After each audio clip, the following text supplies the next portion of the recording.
So a few months ago, over the summer, Cord from Mother's Off-Road Recovery, Inc. He called me and he said, "You want a articulated loader?" Guy wants $500 for it, which, you know, any articulated loader of any size for $500 is a very good deal because you could scrap a car for more than that. So anyway, the reason I always mention the scrap value of things. I mean, I'm about to show you this loader and you'll understand scrap value is very important with this, and you'll see why in a second here. But the reason I always mention scrap value is because it's always your fallback. If you're worried about buying something, get it for less than scrap value or scrap value, because that way you can always fall back on that if you needed to. Doesn't mean I will, but it's an insurance policy, essentially. So he asked me, he gave me the guy's contact info. The guy ended up being a total psychopath. Like, I mean, some of the stuff I dealt with this guy was like some of the craziest people I've ever dealt with in my life. That's a whole nother story. It was very interesting, but that's a whole nother story. However, I have the loader. There's a lot of complications picking it up and everything. Wasn't too far from me, but there was a lot of issues with moving it. One of the biggest issues is it runs, the bucket operates, all the hydraulics work and stuff, except the steering does not work and the brakes don't work. Now, I already know why, because I ended up finding out, and it's very simple, so that's a plus. But here it is, right here. So it's a decently heavy machine. I think the Ritchie spec said weighs about 26,000 pounds, 22 or 26, I don't remember. But anyway, it's got a tooth bucket that's been hard faced somewhat, as you can see here. It also has a clamshell bucket where it'll actually open, and there's a dozer blade down there. So that's cool. It has serrated teeth here, what's left of them, which is great for picking up logs and stuff. The tires hold air for a little bit. This has been sitting for probably like 3 or 4 months now. This one goes flat within a few days. The one on the other side takes a few weeks. But anyway, it's a very rough machine, very rough, and this is why it's important to get stuff like this for scrap value or less, which I got it for less. And I'm going to try and be transparent with everything. I paid $500 for this, and it does run and drive. So this is what we would refer to as a throwaway machine.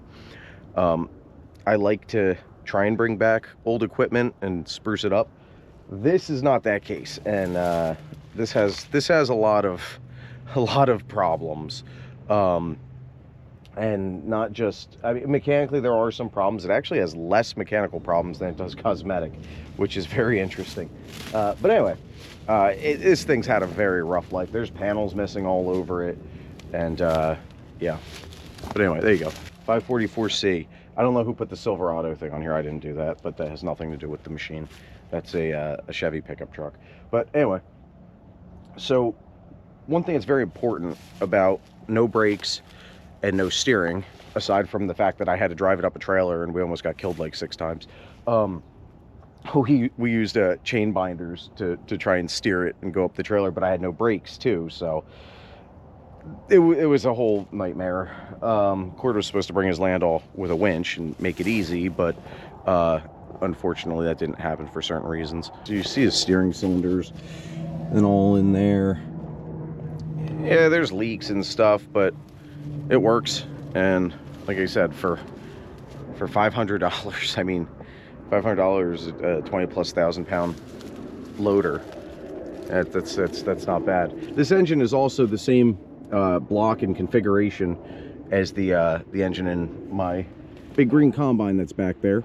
But this is the turbocharged version, so this is actually more powerful. So if for some reason I need an engine for that combine, which I don't, this would have saved the day, because I'd scrap the machine for more than I bought it for, and I'd pull the engine out, and I'd have a nice turbocharged engine for my big combine if I needed it. But anyway, these are just things you need to consider when doing this. Now, if you look this loader up online, and you look for why it doesn't have brakes or steering, you're gonna find a lot of articles. However, the majority of these articles incorrectly tell you that the hydraulic pump that is mounted to the transmission is the culprit. It's not. The hydraulic pump that actually runs off of the crank pulley is the one that controls that. And I don't know why there's all these articles that are saying that, because it's just completely incorrect.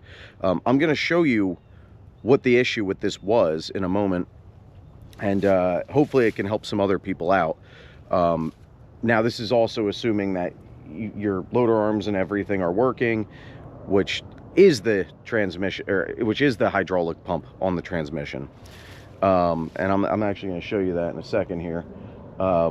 So there's two different pumps, and like I said, the one that's mounted to the transmission runs all auxiliary hydraulics, the loader arms, the bucket, everything. In my case, the clamshell. So that is, I have to go around to the other side here, I think. This pump right here that is made to the transmission, this pump controls all your hydraulics as far as auxiliary stuff and loader arms and everything, and in this case the auxiliary for the clamshell. So it's incorrectly stated in lots and lots of places online. It's a surprising amount, because I tried to find answers to this early on. It's incorrectly stated that that is for brakes and steering. It's not at all. So I will show you now what the problem with the brakes and steering was on this machine. So you have the rear of the machine here. I've removed this large plate. This is part of the counterweight, so it's pretty heavy. It just unbolts, comes off the back. There's your big fat hydraulic pump right here. This pump that's mounted on the back, that is actually what runs your steering and your brakes. So be careful on these forums, because a very simple problem will turn into a very large problem, and you won't even get it fixed if you listen to what these people are telling you. Like I said, I don't know why they're saying what they're saying on there, and it's in more than one place. And some of them seem to be people, or at least claim to be people, that would know, and it's just not true. It's incorrect. So you have several lines. You also got this little line down here you need to remove from the pump. Pump comes off pretty easily. You have your splined jack shaft adapter here. That comes off pretty easily. You can actually, if it's stuck on the splines on the pump, you can actually, once you unbolt this from this piece, your dampener, you can actually grab the pump and just kind of pull it like this, and it'll pull this right off after you loosen the bolts. The other side of this is your dampener. This is sort of like a Lovejoy type thing, you can see here. Now, I'll show you what exactly happened. So if you had looked at the machine while it wasn't running, everything would appear to be fine. But if you reached in and you turned the jack shaft adapter, it would spin free. Well, what had happened was there's shear bolts that go into your crank pulley. Okay, this is what they look like. This is one that's not broken, but this is exactly what they look like.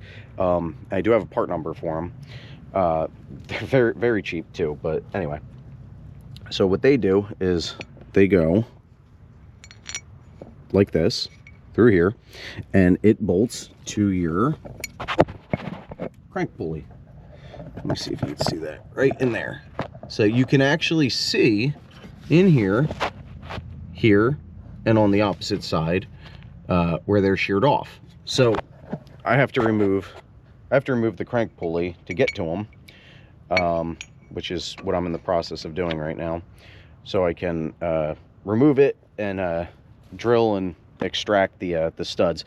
But anyway, that's what happened. So the pump was literally not spinning at all, which is why we were missing those functions. Now, why did that happen? I'm not sure. It is possible that it was shock loaded somehow. This machine, as you can tell just by looking at it, has had a very rough, abusive life. So it would not surprise me that they were doing something they definitely should not have done. But anyway, it's a very simple fix. And yeah, this machine, just to be clear, this machine is what we would refer to as a disposable machine, because I'm a very optimistic person, especially when it comes to fixing equipment and redoing stuff and all, even old equipment. But this is something where it's not worth it to put the money into. It's worth it to put money into as far as the use of the machine. So like, for example, if I'm using it and this hydraulic line blows, which it most likely will because the way it looks, I'll replace that because I'm using the machine. However, if I have a catastrophic failure, like the engine goes or the transmission or something really bad happens, that's going to be very expensive. This is not worth it to put the money into. However, it's $500. So, you know, you're still going to make your money back off of it. So I'm just going to use it. I'm going to run it. We're going to see what happens. You know, if something if something else breaks, if the machine breaks in half, I'll pull the engine out. I'll put that in something else. And that's a nice straight 6 turbocharged diesel engine. But yeah, so this is, like I said, this is what we call a disposable machine, but I'm not going to pass it up, that's for sure. I mean, $500, and I think this thing will pick up 16,000 pounds, they said, is the bucket capacity. So yeah, and you know, got the dozer blade, the ripper teeth and all, and that's going to be nice for getting things straightened up around here. This big pile, I move around a lot for pretty much no reason, but you know, it's perfect for that. And I have a ton of firewood I have to move with this thing, so you know, we'll see. It's you know, I'm not going to beat it up more for no reason, but here's the thing: if something happens to it, so what? You know, if I went out and bought a machine that was a lot nicer than this, and let's say I even spent $8,000 on it, you know, probably more, but if I spent that, I'd be really upset about abusing it and beating up stuff. I don't try to abuse things, but I'd be a lot more upset. This, I can use this for, you know, I could run this into piles of stuff. I could beat up, I could do whatever I want. I'm not going to be upset about it. So I'll try and make it last as long as I can because it's very useful. But other than that, yeah, that's where we're at, and that's the situation. And, you know, like I said, I'm always going to try and be totally straightforward on what I paid for things. Just let everybody know that, you know, these types of deals do exist. You just have to look for them and talk to the right people. And yeah, so we'll see if we get up and running shortly.